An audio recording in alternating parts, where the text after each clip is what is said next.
ਲੋ ਸੱਜਣੋ ਤੇ ਮਿੱਤਰੋ, ਫੈਸਲਾਬਾਦ ਦੇ ਵਿੱਚ ਹਾਊਸਿੰਗ ਸੁਸਾਇਟੀਆਂ ਦੇ ਨਾਮ ਤੋਂ ਲੋਕਾਂ ਦਾ ਕਰੋੜਾਂ ਰੁਪਈਆ ਡੁੱਬ ਚੁੱਕਿਆ ਹੈ। ਲੋਕ ਬਹੁਤ ਹੀ ਪਰੇਸ਼ਾਨ ਨੇ ਕਿ ਅਸੀਂ ਆਪਣਾ ਪੈਸਾ ਇਨਵੈਸਟਮੈਂਟ ਕੀਤਾ ਤੇ ਸਾਡਾ ਡੁੱਬ ਗਿਆ ਹੈ।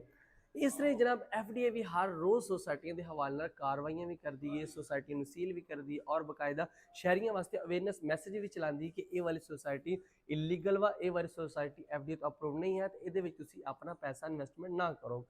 ਕੁਝ ਦਿਨ ਪਹਿਲੇ ਵੀ ਐਫਡੀਏ ਨੇ ਕਾਰਵਾਈ ਕਰਦਿਆਂ ਹੋਇਆ ਜਨਾਬ ਇਹ ਵਾਲੀ ਸੁਸਾਇਟੀ ਜਿਹਦਾ ਕਿ ਮੈਂ ਤੁਹਾਨੂੰ ਅੱਜ ਦੱਸਦਾ ਪਿਆ ਵਾ, ਇਹਨੂੰ ਸੀਲ ਕੀਤਾ ਸੀ ਔਰ ਬਕਾਇਦਾ ਇਹਨਾਂ ਦੇ ਜਿਹੜੇ ਬੋਰਡ ਵਗੈਰਾ ਸੀਗੇ ਉਹਨਾਂ ਨੂੰ ਡੇਗ ਦਿੱਤਾ ਸੀ ਔਰ ਤੋੜ ਦਿੱਤਾ ਗਿਆ ਸੀਗਾ। ਜਨਾਬ ਸੁਸਾਇਟੀ ਦਾ ਮੈਂ ਨਾਮ ਲੈਂਦਾ ਜਾਵਾਂ, ਸੁਸਾਇਟੀ ਦਾ ਨਾਮ ਹੈ ਕੈਨਾਲ ਮੋਟਰਵੇ ਹਾਊਸਿੰਗ, ਜਿਹੜੀ ਕਿ ਚੱਕ ਨੰਬਰ 110 ਜਿੰਬੇ ਦੇ ਵਿੱਚ ਵਾਕਿਆ ਵਾ। ਇਹਦੇ ਹਵਾਲੇ ਨਾਲ ਐਫਡੀਏ ਨੇ ਅੱਜ ਆਪਣੇ ਜਿਹੜਾ ਫੇਸਬੁੱਕ ਪੇਜ ਆ ਉਹਦੇ ਤੇ ਵੀ ਜਨਾਬ ਉਹਨਾਂ ਨੇ ਵੱਡਾ ਸਾਰਾ ਤਸਵੀਰ ਬਣਾ ਕੇ ਔਰ ਉਹਦੇ ਤੇ ਇੱਕ ਠੱਪਾ ਲਾਤਾ ਜਿਹਦੇ ਤੇ ਲਿਖਿਆ ਗਿਆ ਕਿ ਇਲੀਗਲ, ਗੈਰ ਕਾਨੂੰਨੀ, ਇਹਦੇ ਵਿੱਚ ਤੁਸੀਂ ਆਪਣਾ ਪੈਸਾ ਇਨਵੈਸਟਮੈਂਟ ਨਹੀਂ ਕਰਨਾ। ਇਹ ਐਫਡੀਏ ਦਾ ਇਹ ਕਹਿਣਾ ਹੈ, ਕਿਉਂਕਿ ਐਫਡੀਏ ਬਾਰ ਹਰ ਮਤਲਬ ਲੋਕਾਂ ਨੂੰ ਅਗਾਹ ਵੀ ਕਰਦੀ ਰਹਿੰਦੀ ਹੈ ਔਰ ਅਸੀਂ ਵੀ ਲੋਕਾਂ ਨੂੰ ਅਗਾਹ ਕਰਦੇ ਰਹਿੰਦੇ ਕਿ ਮੇਰਾ ਵੀ ਤੁਸੀਂ ਆਪਣਾ ਪੈਸਾ ਜਦੋਂ ਵੀ ਇਨਵੈਸਟਮੈਂਟ ਕਰਨਾ ਉਹ ਸੁਸਾਇਟੀ 'ਚ ਇਨਵੈਸਟਮੈਂਟ ਕਰਨਾ ਜਿਹੜੀ ਸੁਸਾਇਟੀ ਐਫਡੀਏ ਤੋਂ ਅਪਰੂਵਡ ਹੋਵੇ, ਨਾ ਕਿ ਗੈਰ ਕਾਨੂੰਨੀ ਹੋਵੇ। ਬਹੁਤ ਜ਼ਿਆਦਾ ਸੁਸਾਇਟੀਆਂ ਫੈਸਲਾਬਾਦ ਦੇ ਵਿੱਚ ਗੈਰ ਕਾਨੂੰਨੀ ਨੇ ਜਿਹੜੀਆਂ ਲੋਕਾਂ ਦਾ ਪੈਸਾ ਲਵਾ ਕੇ ਡੁੱਬ ਜਾਂਦੇ ਨੇ ਲੋਕਾਂ ਦੇ ਪੈਸੇ ਔਰ ਲੈ ਕੇ ਉਹਨਾਂ ਨੂੰ ਫਾਈਲਾਂ, ਇੱਕ ਪਲਾਟ ਦੀਆਂ 10-10 ਫਾਈਲਾਂ ਦਿੱਤੀਆਂ ਜਾਂਦੀਆਂ। ਲੋਕ ਵਿਚਾਰੇ ਪਰੇਸ਼ਾਨ ਹੋ ਜਾਂਦੇ ਨੇ ਕਿ ਸਾਡਾ ਪਲਾਟ ਕਿਹੜਾ ਵਾ, ਸਾਨੂੰ ਫਾਈਲ ਦਿੱਤੀ ਕਿ ਸਾਡਾ ਪਲਾਟ ਹੈ ਕਿਹੜਾ,